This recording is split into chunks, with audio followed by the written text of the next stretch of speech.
Hi, this is Francesco Nagari, Deloitte Global IFRS Insurance Leader. Welcome to our May 2019 IFRS Insurance Webcast. Today's webcast is titled Final Sweep Issues Approved and Comment Period Set. The ballot process on the proposed amendments to IFRS 17 completes. The agenda is slightly different than usual. We have 4 items. The first one is the highlights of the IASB meeting, which was held on the 15th of May. Then we'll move, as usual, into a more detailed analysis of the IASB discussions and decisions reached. Especially for this edition of the webcast, I will have a few additional observations from the TRG meeting on the 4th of April 2019. I covered the most important ones during our April webcast, but the time was not sufficient to cover all of the very interesting topics that were submitted for discussion, and so I took the opportunity of a relatively short IASB meeting last week to add a little bit more information on topics that I believe are going to be relevant to assist you in your implementation efforts for IFRS 17. And then there will be a very brief next steps session at the very end of today's presentation.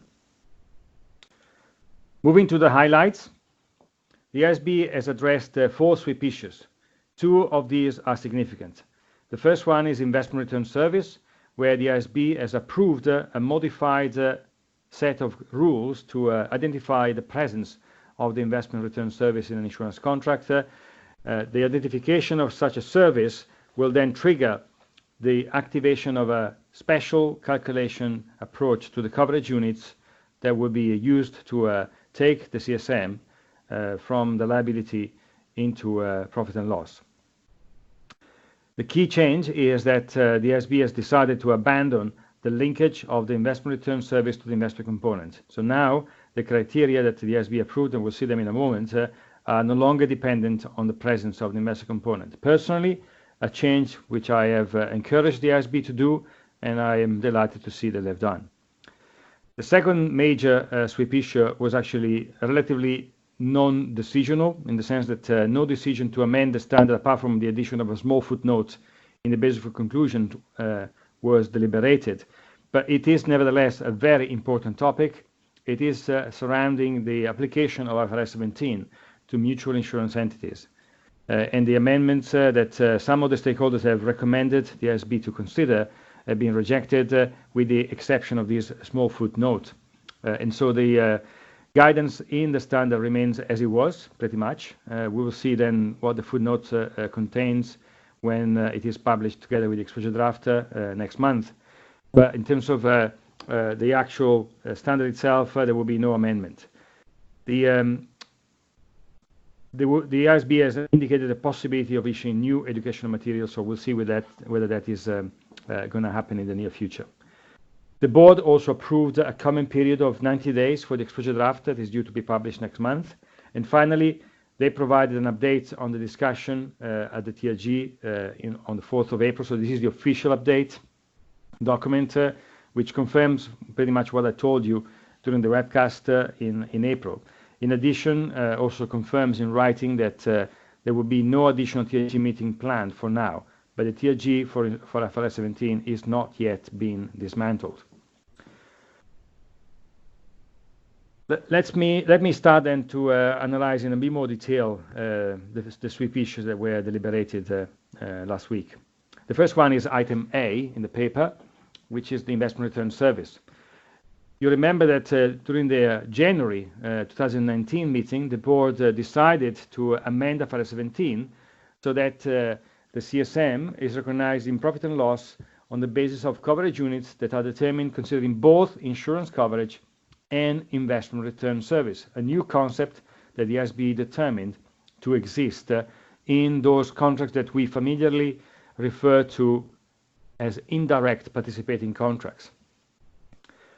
The board at the time has decided to establish a linkage between the presence of such an investment return service and the presence of an investment component.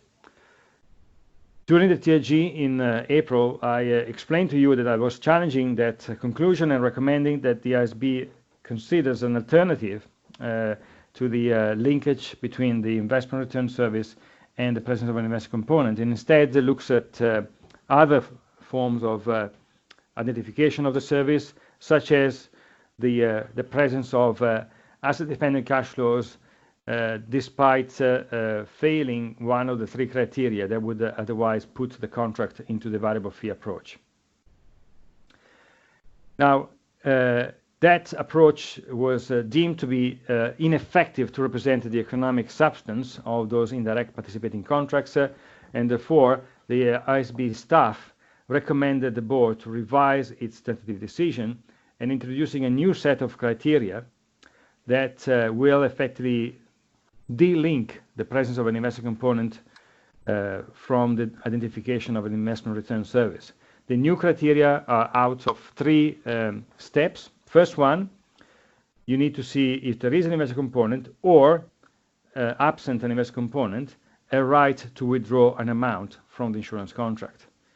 The second is that the investment component or the amount that the policyholder has the right to withdraw is expected to include a positive investment return.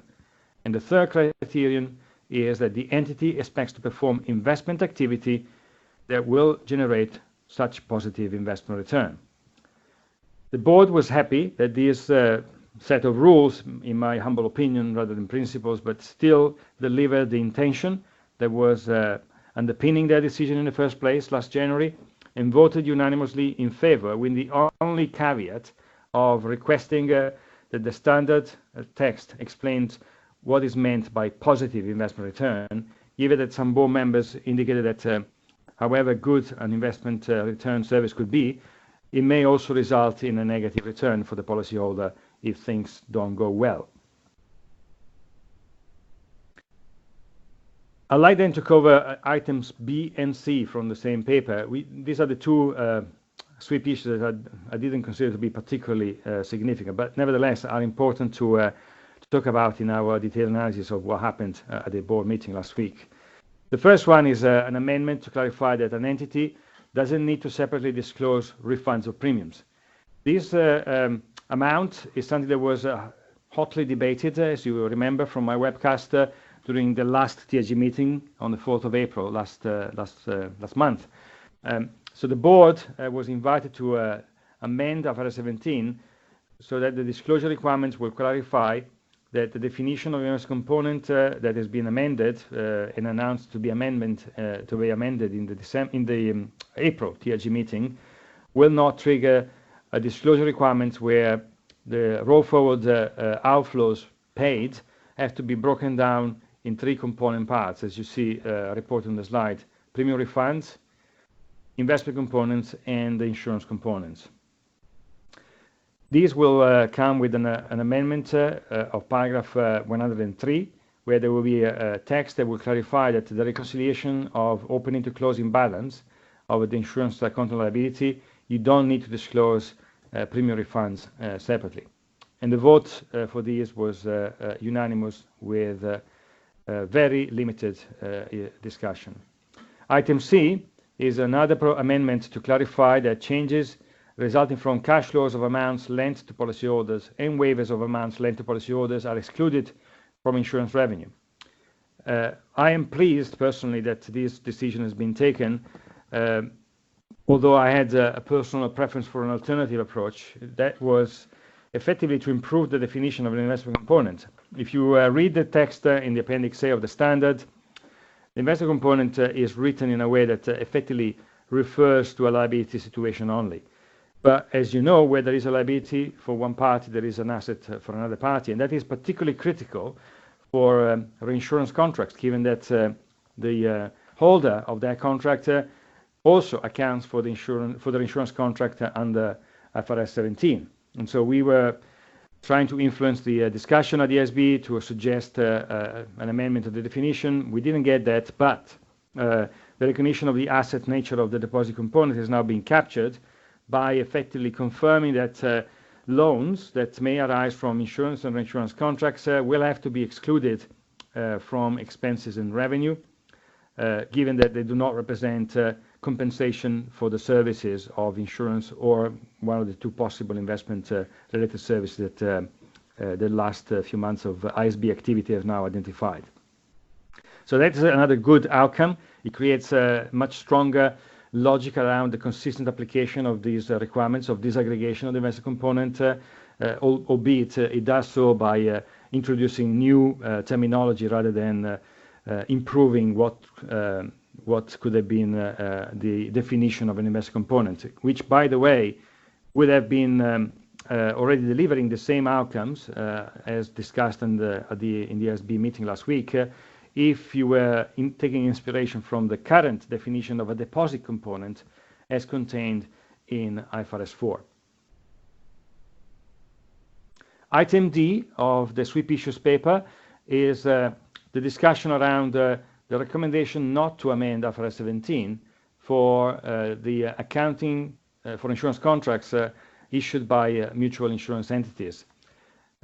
Stakeholders have reported their concerns that mutual entities need to have better explanations included in the basis for conclusions of IFRS 17, and also a revised set of education materials, so that the effect that IFRS 17 will have on the different nature of mutual entities around the world is disclosed and explained in a way that is not appearing to be prescriptive guidance, overriding certain different legal and substantial arrangements in the mutual insurance industry.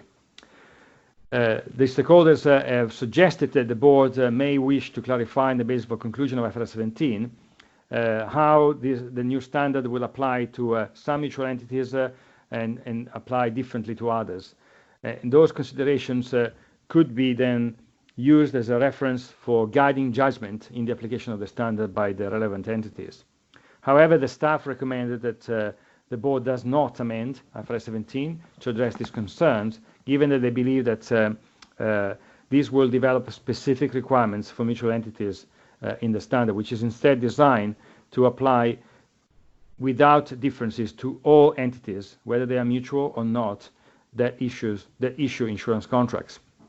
Some of the board members did not agree with the IASB staff, whilst others were supportive. And so there was a bit of a negotiation which resulted in the compromise to have these footnotes being planned for addition into the text of the basis for conclusions to be exposed, I suppose, during the course of June, together with the other amendments in the standard in the forthcoming exposure draft. And once that compromise was reached, the vote was unanimously in favor of such amended recommendation.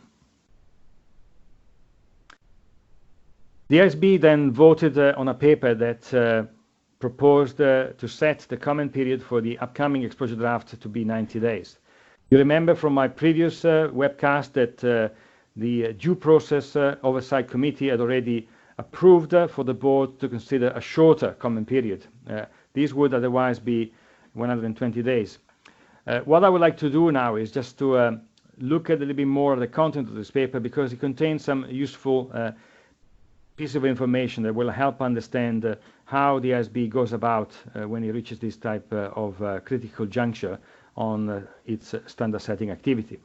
And so the first point is that the IASB commented on the fact that they have been considering the application of IFRS 17 in terms of its urgency in the capital markets, given the several inadequacies reported by investors in terms of practices of accounting for insurance contracts under IFRS 4.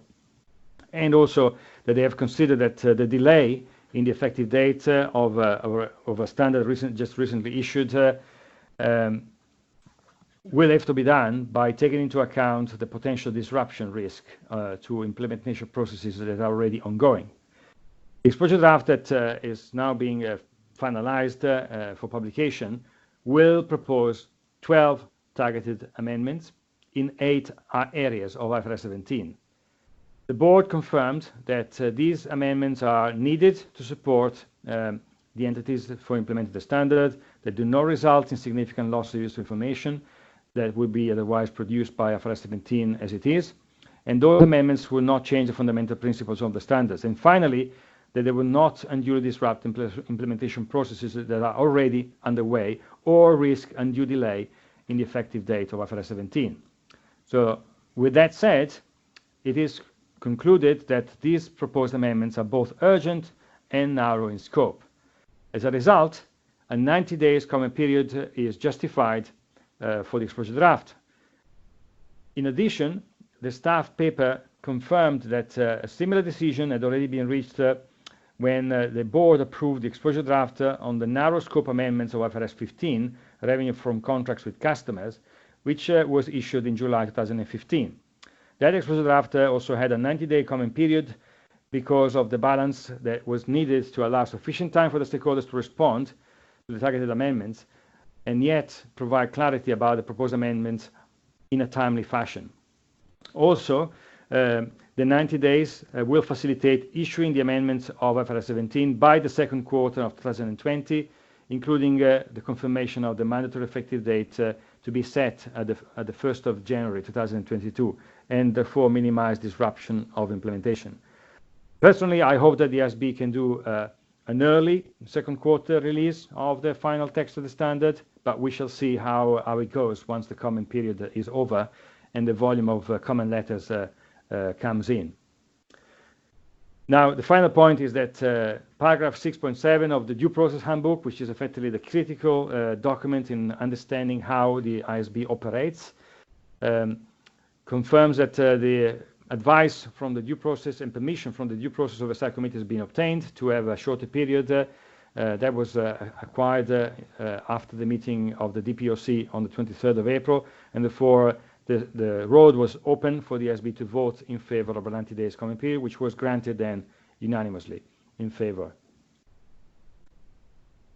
Having said that, then let's move to the last topic, which is first to have a quick look at the report back, the official report back from the last TRG meeting on IFRS 17 on the 4th of April, where the chairman, Martin Edelman, reported that first, there are now many submissions for the last two TRG meetings that, in his opinion, and in the opinion of the IASB staff, cover mechanical or narrow aspects of the requirements in IFRS 17, or also include specific patterns as evidence, in his opinion, that we are across the market in an advanced stage of IFRS 17 implementation.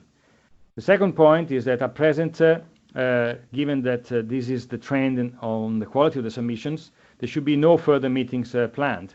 However, the closing remarks at the last TRG meeting to continue to submit implementations were reiterated last week in the public board meeting. So again, I want to echo that. Please continue to send your submissions to the IASB TRG mailbox, even if we don't know when they're going to be discussed, because that could trigger a new meeting.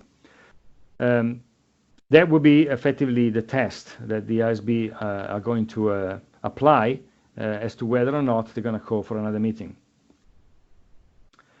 The use of educational material, podcast, and other form of interaction with the market would also be surrogate for TRG meetings, so those can also be taken into account based on the report that Martin Edelman produced for the board last week.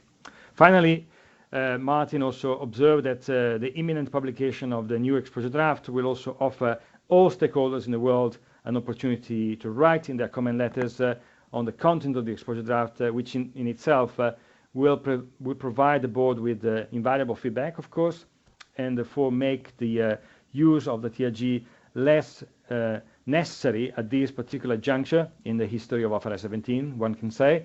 And so, from a personal perspective, I would expect that TRG will be kept on the fridge, at least for the rest of 2019, and then we'll see what is going to happen in 2020 as the new standard post-amendments will be published, whether or not that will be the trigger point for a decision to dismantle officially and close the TRG in its useful life, or whether perhaps to give the TRG one last opportunity to help in implementation of IFRS 17.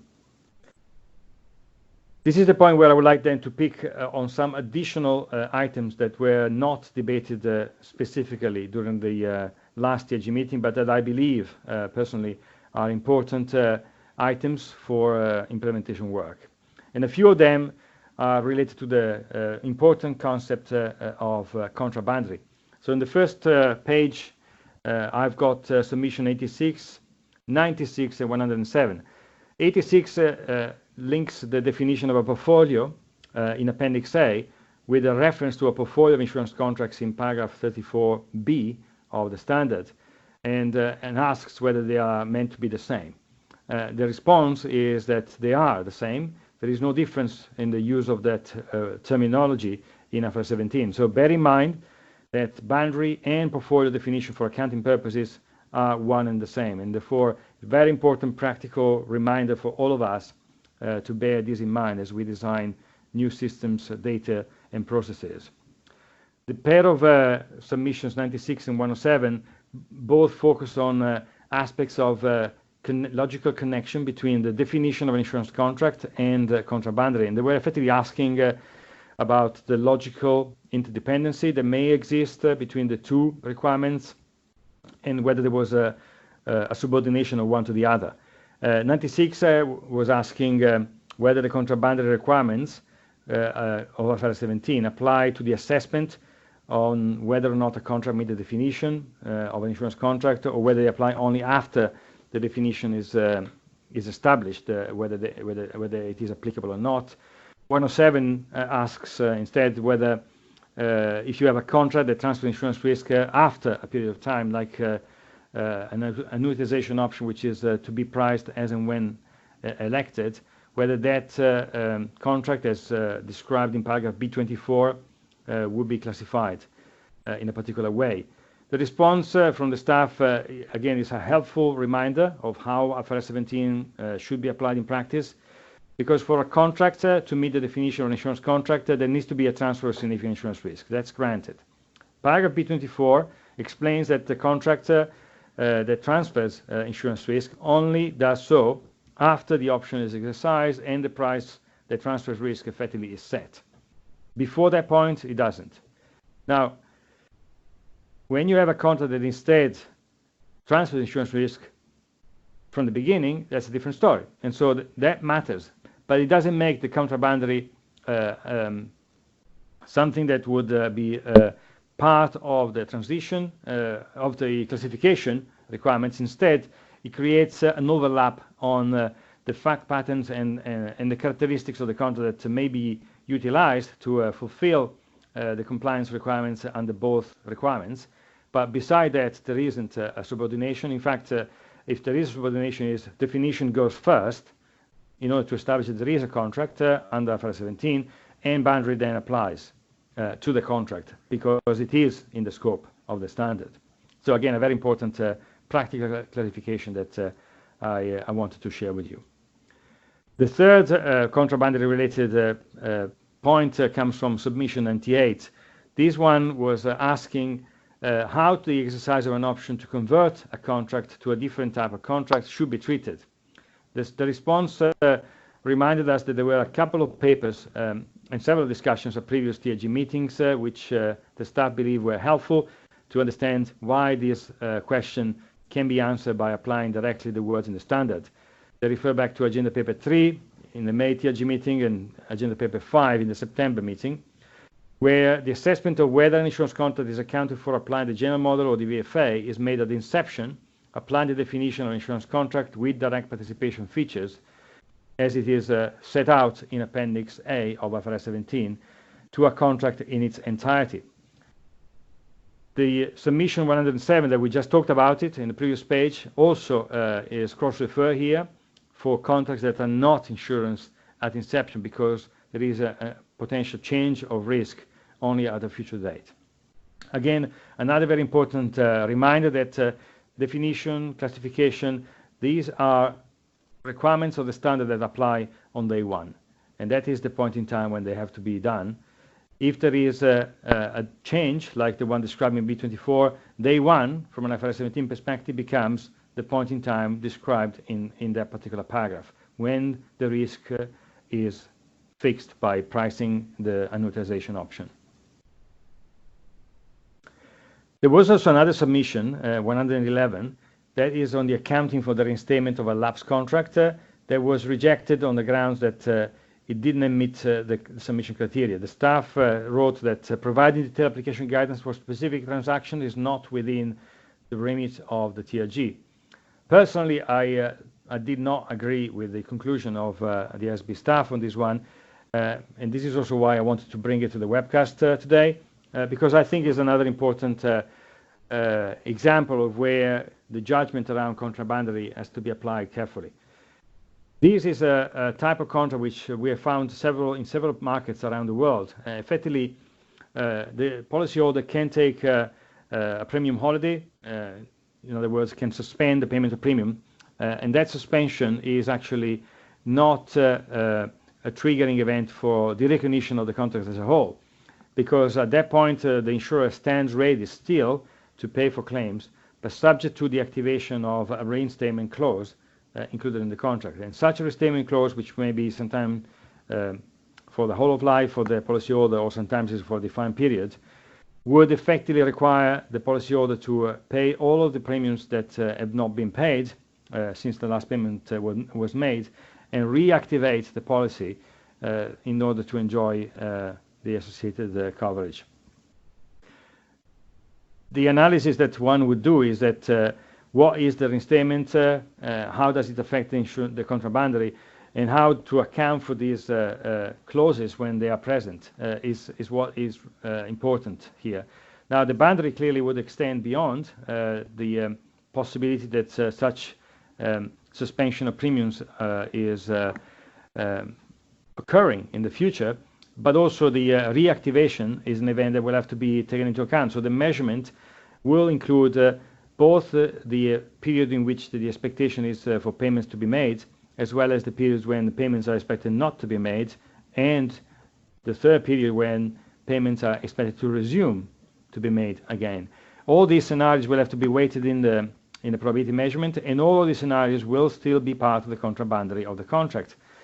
There will be then an analysis of the special clauses that may attach to the reinstatement, as to whether or not the reinstatement is just an automatical reinsertion of the particular policyholder to the full enjoyment of the rights under the policy, or whether that is subject to a form of re-underwriting. In that case, the re-underwriting process will have to be assessed against paragraph 34. And if that results in a full repricing practicability, then that becomes a boundary, which may shorten altogether the projected cash flows to be included in the fulfillment cash flows calculations.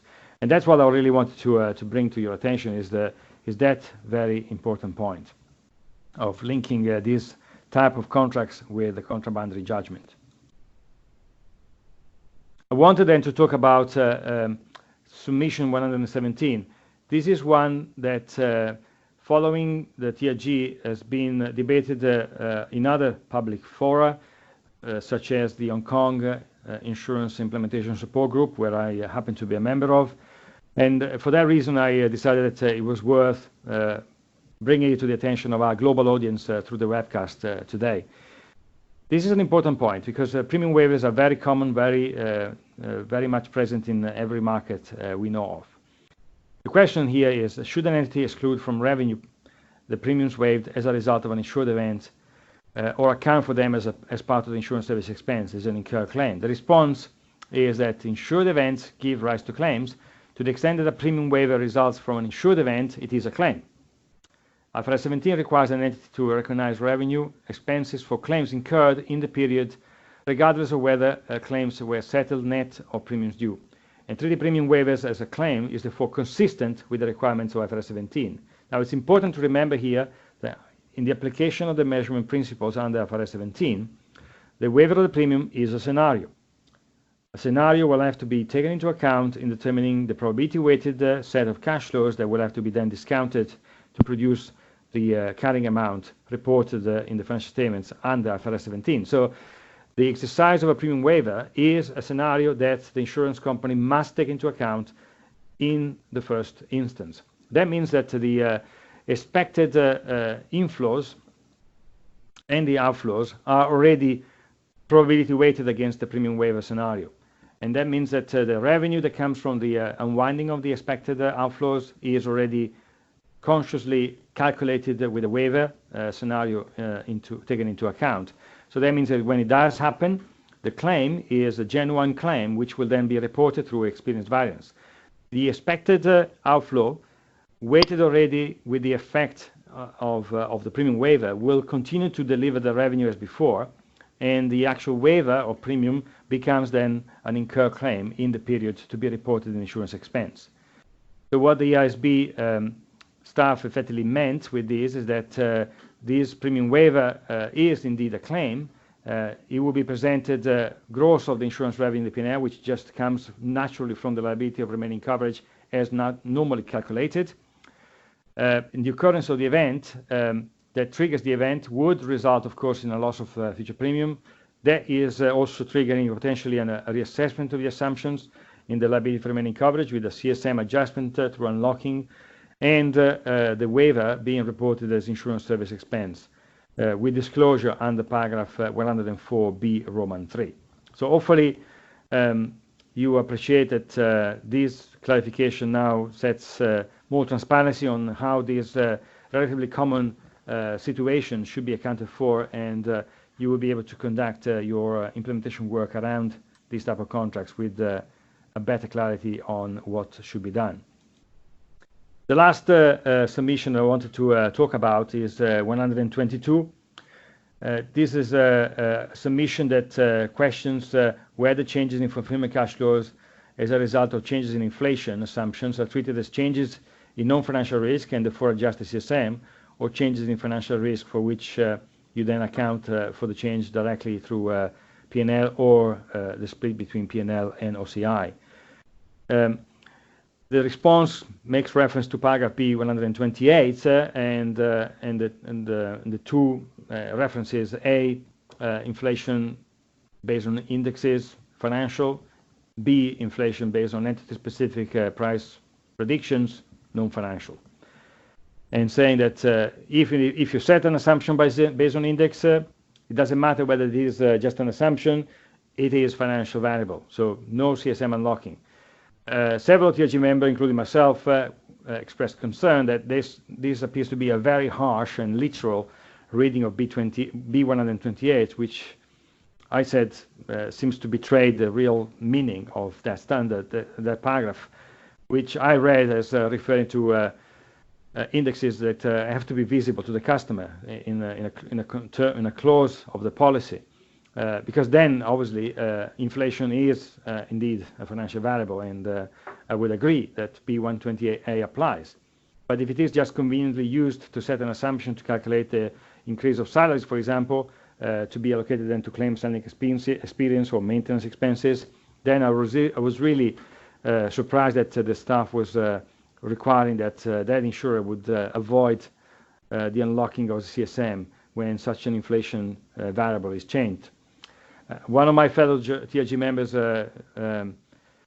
commented that, at least now we have clarity, and it means that now that we know that this is the way the IASB standard was written, we just need to be careful and label internal assumptions accordingly to the new guidance that we have now learned from, and make sure that we don't call out a financial variable inadvertently.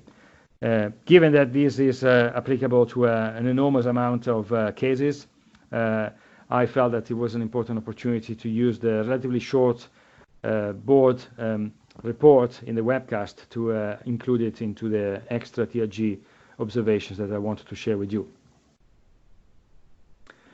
And with that, I'll go to the last of my slides for today, which is the next steps. Very quickly here, just to say that technical plan has been issued after the board meeting, confirming once again June to be the targeted publication date for the standard. Now we know also with a comment period of 90 days.